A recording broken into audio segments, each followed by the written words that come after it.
Добрый вечер. Вы смотрите программу «Якутия в деталях». С вами Ирина Ефимова. Сегодня, 9 декабря, страна отмечает День Героев Отечества. В дореволюционной России это был День георгиевских кавалеров. Возобновили праздник в 2007 году, и, конечно, особое звучание он приобрел с началом специальной военной операции, когда мы поняли, что герои настоящего времени рядом с нами. 12 наших с вами земляков были удостоены звания Героев России за последние 3,5 года. О героическом танке Алеши или о якутском ноже бойца с позывным «Тута» действительно знает вся страна. Но сегодня я предлагаю поговорить не о них, а о тех бойцах, чьи имена знают и помнят их родные и друзья. Ведь они, пусть и не удостоенные высоких званий, но отдавшие жизнь за Родину, тоже герои. И мы с вами должны о них знать. В свет выходит первая мемориальная книга, посвященная участникам специальной военной операции.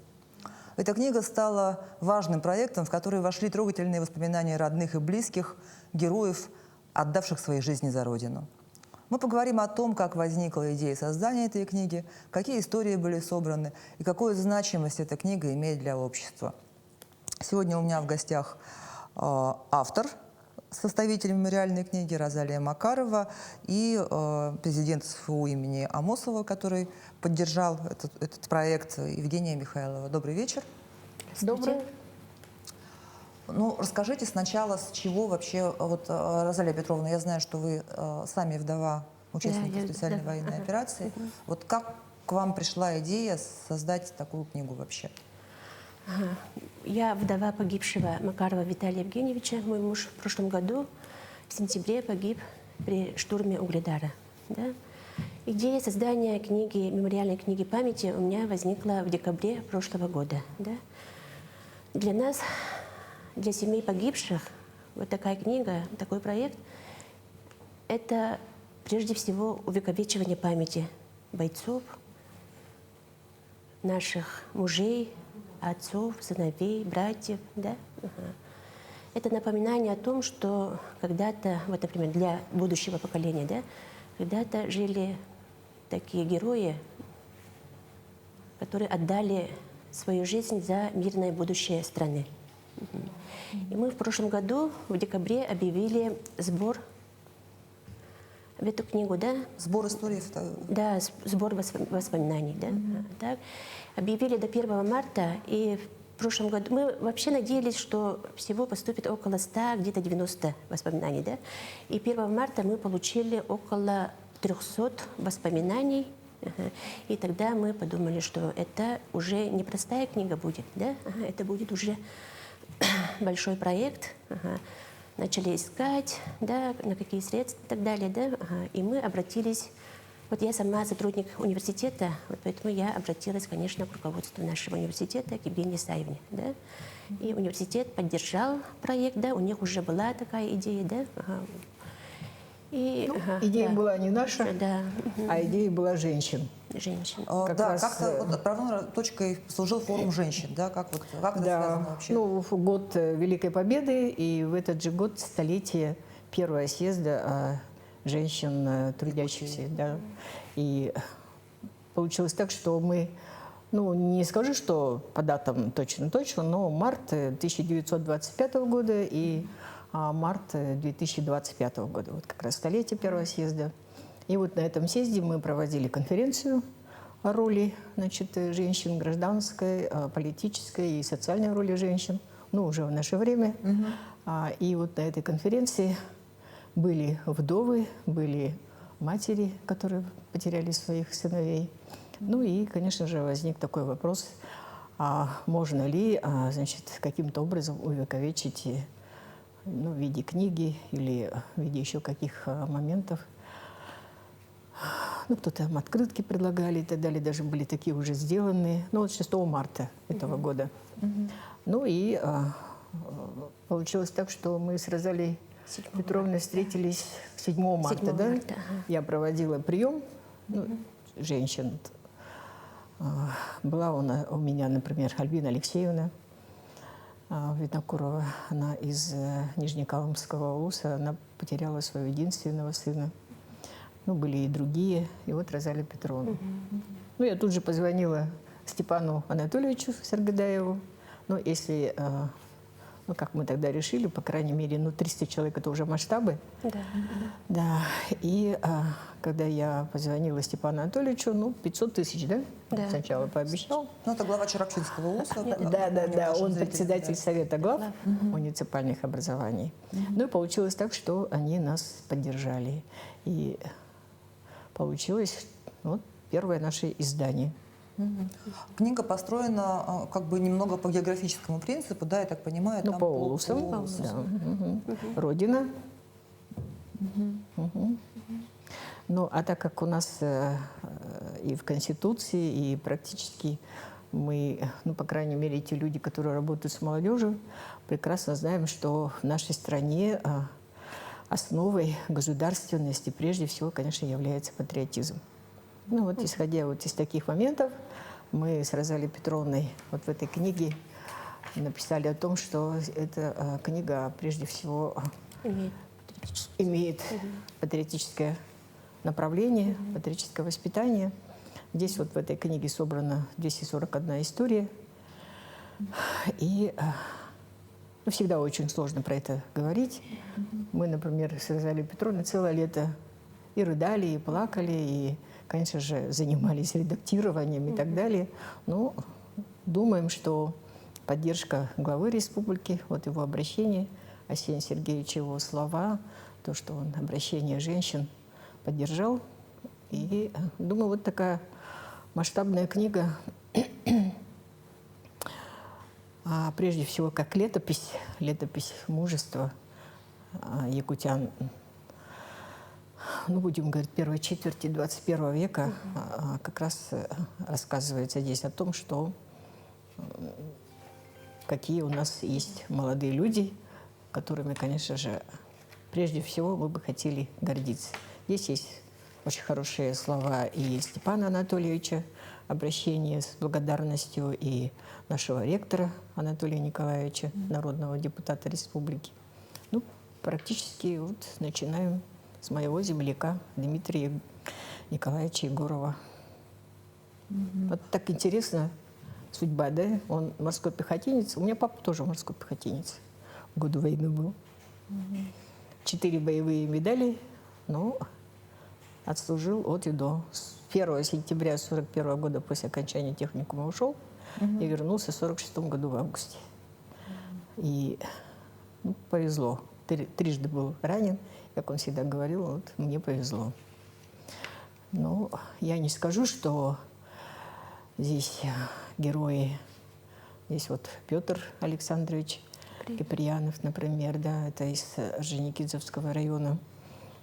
Ребята отдали, вот, исполнили свой долг, чтобы, ну, как вот мы студентам говорим, для того, чтобы у всех россиян, независимо, это якутяне или те, кто проживает там в Татарстане или в Дагестане, чтобы жилось так же, как наши родители, наши дедушки, бабушки, вот как восстанавливали нашу страну.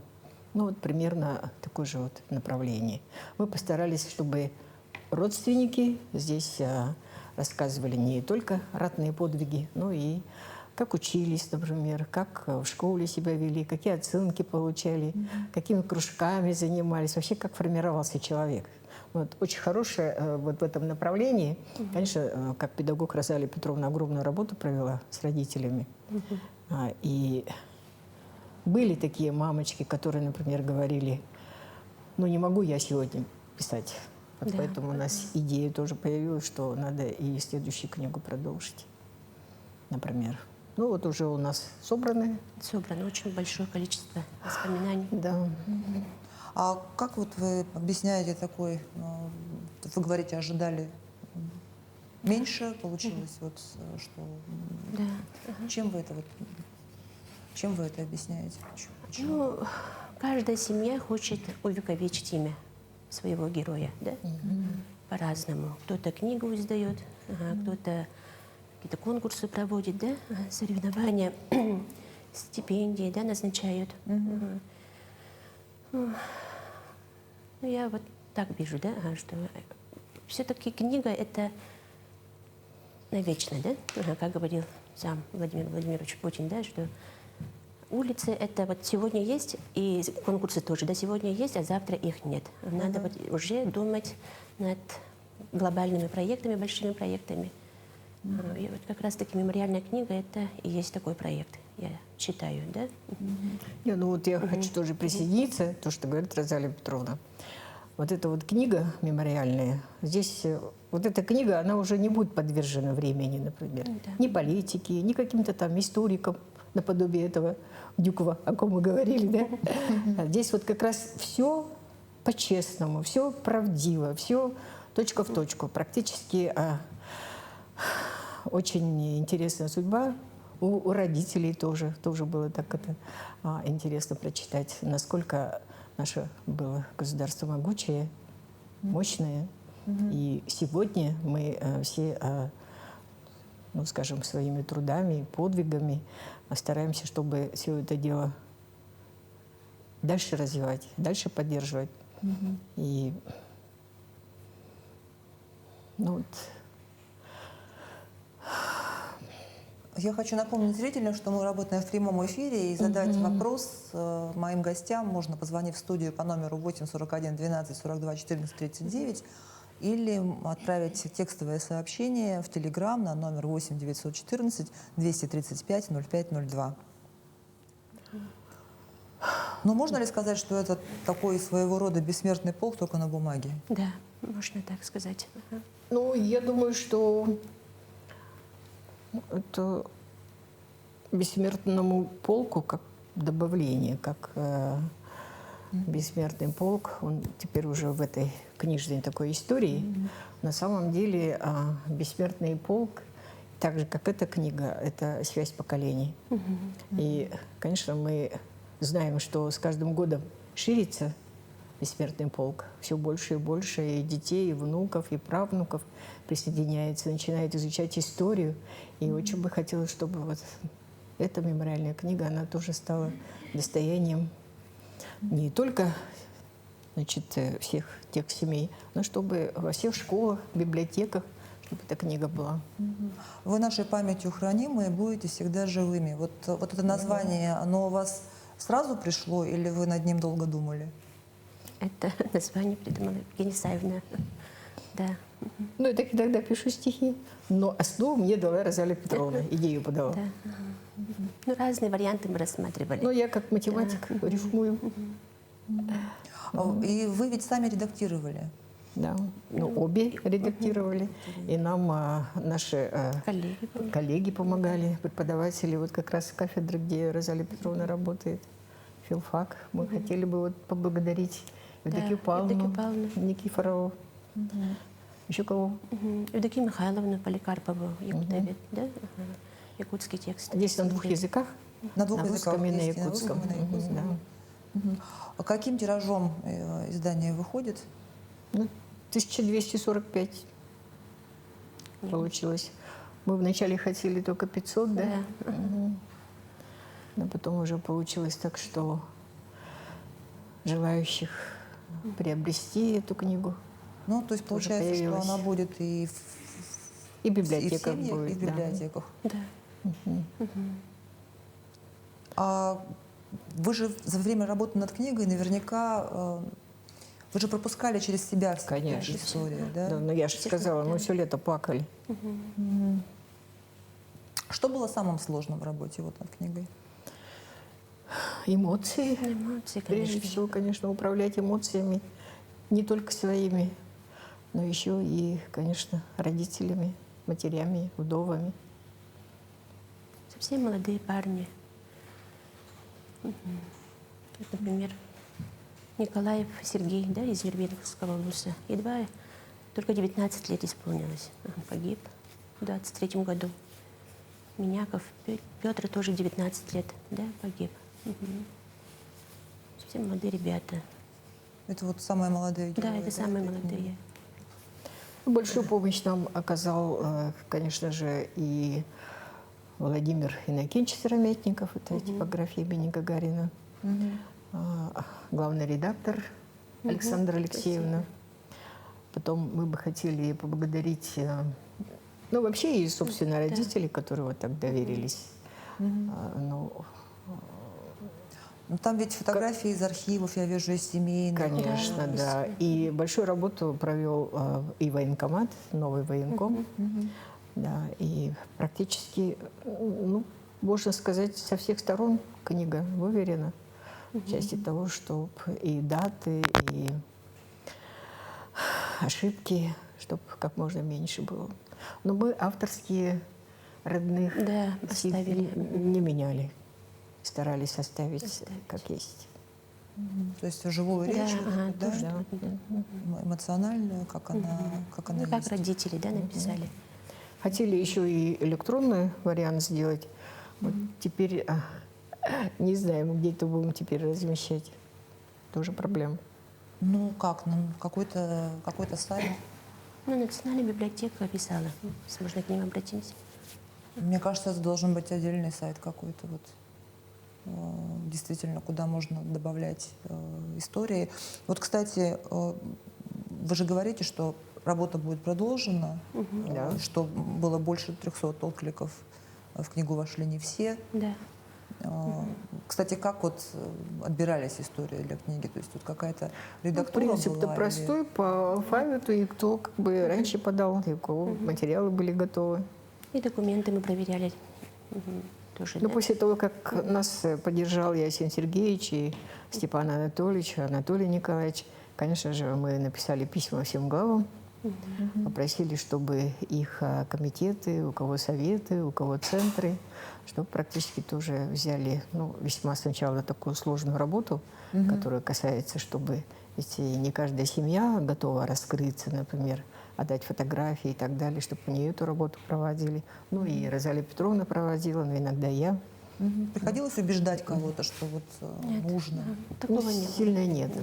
Да? То есть все уже понимали, что это надо, чтобы... Да. Да. Они же сами на нас выходили, да, отправляли свои материалы, воспоминания. А куда, давайте скажем зрителям, которые захотят, чтобы вот во втором томе вошли какие-то К нам истории, в университет. куда отправлять истории, фотографии? В университет, но нигде не Ване Жукову, да? К Розалии Петровне и ко мне. Денисай. Да. А университет, потому что почему вот университет выступил партнером книги?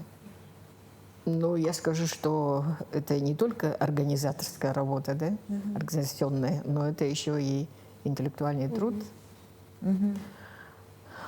И тут ведь есть и истории ваших преподавателей, да? Да. Скажите. И студенты здесь, и преподаватели, и сотрудники. Одна нам только женщина сказала, что я еще не готова вот к воспоминаниям. Можно я буду во второй? Да, должно время пройти. Ага. Да.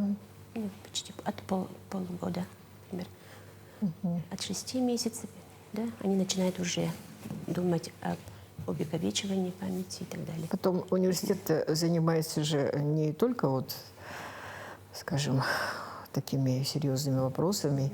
Еще есть не менее серьезные. Это сбор средств, например, там приобретение оборудования, одежды, подарки, например, да. Ну, то есть практически вот мы стараемся на всю республику работать, помогаем. А сейчас, например, завтра будет зарплата, будем собирать средства на то, чтобы к нам обратились наши женщины, которые занимаются, ну, здесь в республике, плетением, да, и сеток. И будем им помогать, купим ткань. Уже несколько километров ткани покупали. Ну, вы знаете, что у нас здесь тоже ведь отдел выпуска наш, свободное время, они плетут сети, там стоят. Ну, есть понимание, поддержка, это, думаю, главное. И очень бы хотелось, конечно, чтобы, когда будем представлять эту книгу с Розалией Петровной, ну, чтобы приняли участие родители, родные. Ну, и если что, конечно, мы готовы держать ответ, если вдруг что-то неправильно. Да. Но надеемся, что все как есть. Потому что сохранили оригиналы, можем там проверить и так далее. Это по датам иногда так бывает. Но я так понимаю, что вот это сигнальный экземпляр, ведь, Это да? сигнальный экземпляр. А, Да, и где-то числа 16-17 мы уже получим. и будет какая-то Ну и будет вот презентация. представление этой будет, книги. да. Ну, авторы, в основном авторы это родные. 241 человек. Да, потом идет Розалия Петровна, ну а я уже как составитель части того, что касалось там общих связок. И все улусы, да, приняли участие? Да, практически сейчас у нас здесь 32, да, 32 улуса. улуса. И город Якутск. Нет, считай. Плюсом. И Житай, например. Ну, 2 улуса пока не... Но они отправили на вторую книгу уже. А как вот главы районов, как они восприняли сразу? Вот, Да, сразу поддержали? Да. да. Вот у нас здесь оглавление. Вот видите, практически все главы. Каждый раздел открывает предисловие. Глава. Глав. Ну, у нас есть секретов нет, все равно все увидят. Да. Да? Мигина Кангаласский глава, ну вот он болел, но вместо него вот родные Родные погибших. сами. Здесь вот Предисловие. да, его обращения нет, а остальные все есть. Но думаю, что во второй книге будет обращение. Но потом мы знаем, что в некоторых улусах сами издают, например, книги такие.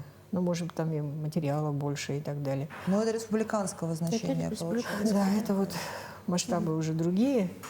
И главное, будет храниться во всех библиотеках. И очень бы хотелось, чтобы, ну, дополнительно можно заказать. Мы сами-то не можем Да. отдельно, потому что все это связано со средствами. И теперь еще надо и на второе издание тоже искать. А второе издание как бы, ну, уже в планах получается. Да. Работа уже идет. Уже работа идет. Идет, да. А оно будет как-то принципиально отличаться от первого, или это будет, ну, вот по этому же принципу? По этому такое же? принципу. Ну, концепция-то остается все равно архитектура. Ну, здесь вот 696 страниц. Да. Ну, это, так как экземпляр, как вы правильно заметили, это такой для того, чтобы сегодня поговорить. Но на самом деле, может быть, будет чуть потолще, может быть. Ну, а так твердый переплет. больше, да. Надо сказать, что наша типография очень даже и неплохо работает, качественная. Ну, то есть, Нет, я ну вот, может считаю, быть, что это вот до века. Может быть, воспоминания сослуживцев добавить, например? Или вот это... Есть, есть, есть, да? да, есть. То есть тут и родные, и сослуживцы. Это сословие. Это И коллег есть воспоминания у некоторых. одноклассники. У нас тут требования были в положении как общее для всех, до 4 страниц, например.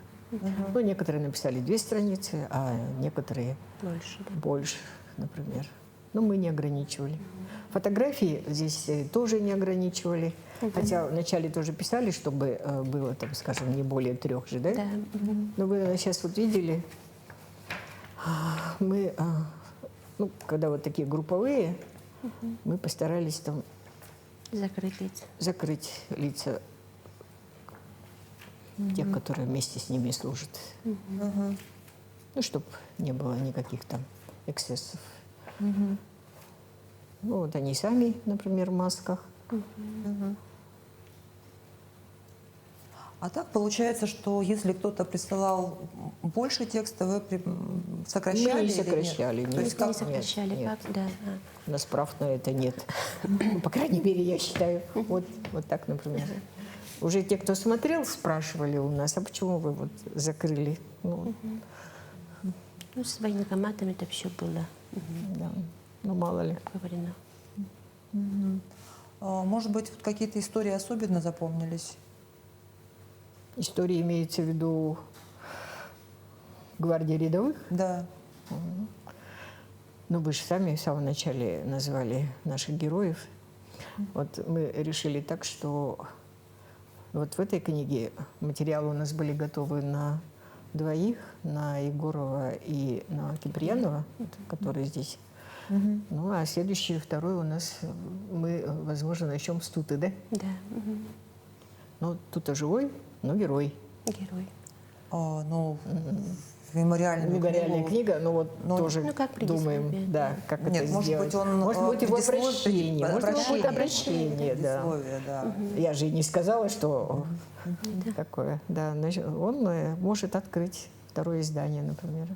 Потому что очень много и подростков, школьников, с которыми мы разговариваем, да, и студенты интересуются Ну, или вот именно, да, именно его подвигом, например. Тоже это так, как-то так интересно. Но для нас, может быть, какие-то будут там фильмы и так далее со временем. Вот прямо Но нам сейчас дети говорят. сказали уже, что Александр Сергеевич уже заявил, по-моему, что будет фильм о Туте. Может быть. Но еще, видимо, анимационные какие-то будут, может быть. Да? Ну, комиксы уже я И видела. уже нам Да. предлагают, может быть, здесь вы сделаете какие-то, скажем, История. Да. двигательные, как вот мы недавно делали, к столетию вестник Союза женских организаций. И там у нас есть фотографии, которые оживают. Ну, искусственный интеллект оживляет. И плюс женщины, каждая там по одному, 50 выдающихся женщин. Первая летчица, например, первая там зоотехник, первый агроном, первая учительница, первый врач и так далее. Вот они улыбаются, очень красивые, все такие, как на подбор женщины вот за 100 лет. Параллельно сделали известных женщин. Это тоже вот отдельно наш такой буклет получился. И там, да, электроника там работает. Ну вот электронный вариант книги, наверное, может быть. Но он будет, электронный будет, вариант. Но опять-таки, как загружать, это же... Вот я вам отправила вчера, а вы до сих пор не получили, да? Ну, Не загрузилось, к сожалению. А так можно было показать. ну, фотографии все равно видны. Все разные, судьбы разные. Истории разные, да? Да. Тут эти и разных национальностей, и И позывные у всех тоже очень интересные. И я заметила, вот в нашей книге у троих, да, якудза, например. Якудза, да. И во второй Ну, книге будут якудза Более очень. японская. Монгол один, например.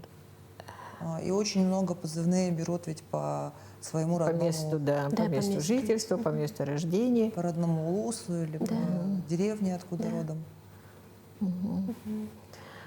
По отчеству берут. Очень хорошо родные пишут, так ласково, так прямо это, ну, как будто разговаривают. Поэтому, конечно, у нас в этом плане чисто человеческое вот такое понимание и солидарность с этими женщинами. То есть для каждой из вас это Ну, я Такая- тоже как бы по краю хожу. личная Не история. буду про себя говорить, но, к сожалению, один у нас был в Чеченской, например. Сейчас вот со вторым. Ну, долг воинский. Ну вот, а как вы считаете, нужно ли ее, ну вот в школах у нас сейчас, например, да, идет там беседа о главном, вот эти вот классные часы, наверное, стоит показывать, рассказывать. Вот эта книга, она же может стать Да, предметом. для этого. Ну, в Одна из- обязательном да. порядке, да. Это вот одна из таких форм патриотического воспитания граждан. И когда у меня внучки смотрели и говорят, ну, вот, надо же, говорит, а как, говорит, он стал героем? Если вот рыбу ловил, там, прогуливал, даже некоторые мамы и это пишут, например, да? Ну, все по правде. И как вот стал героем? Тоже такой момент. Но не будешь же рассказывать там про возрастную психологию и так далее. Ну вот, как вы надеетесь, книга вообще повлияет на общественное восприятие вот, участников специальной военной операции, подвига их в сознание общественное что-то, Да, конечно. что-то сдвинет что-то. Но мы очень надеемся, что, конечно, скорбь, горечь потери со временем сменится на чувство гордости за своих детей, за своих мужей. Это, я думаю, главное. А что бы вы хотели сказать вот родным тех участников, которые еще не поделились своими историями? Ну, если хотят, они должны обратиться в университет или к Евгении Исаевне, или ко мне, да? Но мы вполне доступны, тоже трудимся до 4 утра, до 3, но стараемся, чтобы как-то все выполнить и учесть все предложения и так далее. Но вот, были эксцессы, конечно, разного такого. Ну, все прошло в этом плане. Ну вот вы когда говорили о том, что не все родные как бы еще готовы рассказывать, да, есть же такое мнение, что, может быть, вообще еще рано, пока специальная военная операция еще идет, может быть рано. Ну, думаю, не рано. Как раз. Ведь женщины же заявили 6 марта 2025 года. То вот уже Розалия Петровна в прошлом году тоже же 300 человек. Они же не говорят о том, что это рано. Наоборот. Ну, история правдива, когда пишется параллельно, да, события. Своевременно. Да, своевременно. Поэтому, я думаю, не рано. И мы мониторили. Многие регионы уже выпустили такие книги. Другие. Бурятия, например, да? Омск. Ну и во время Великой Отечественной войны тоже же и писали, и издавались, выходили и очерки, и рассказы, и повести. А вот, кстати, вы тоже вот и отца своего вспомнили, и вот параллель между Великой Отечественной войной и специальной военной операцией, она вот в процессе работы над книгой, она всплывала как-то? Да. Родные вспоминают, да? Сначала, вот, например, своих родителей, да, предков, которые принимали участие на той войне, да? И вот теперь его продолжает, вот, например, внук. Ну, да? здесь есть рассказы уже и родителей, и бабушек, и учителей, например. Ну, допустим, вот молодой человек, он знал, что он назван в честь, имя у него в честь дедушки, который сражался, например, или с Японией, в Японии воевал, да, ну, с войсками из Японии, или на Украине, допустим, там дедушка, если воевал, например, или дядя, и их геройский поступок и так далее. Вот они тоже про это говорят. Мы, конечно, не присутствовали, когда они вот про это рассказывали. Но это вот связь времен, то он сохраняется. Я думаю, это очень огромная сила, когда есть вот такая связь прошлого, настоящего, будущего. Потому что кому-то кажется, что это как-то звучит слишком обыденно, но это и есть на самом деле. И, конечно же, благодаря этому у нас появляется вот такое чувство, как единение, и духовное, и нравственное, которое нас и ведет. И это наша главная сила, я думаю, в нашей стране.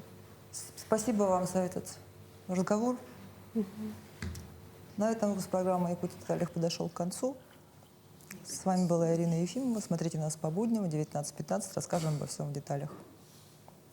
Для каждого одна лишь жизнь дана. За вас, ребята, горький третий тост. Будь проклята нещадная война. Помолимся за каждого из вас, попросим мира Господа моля. За тех, кто жизнь свою отдал за нас. Пусть будет только пухом вам земля.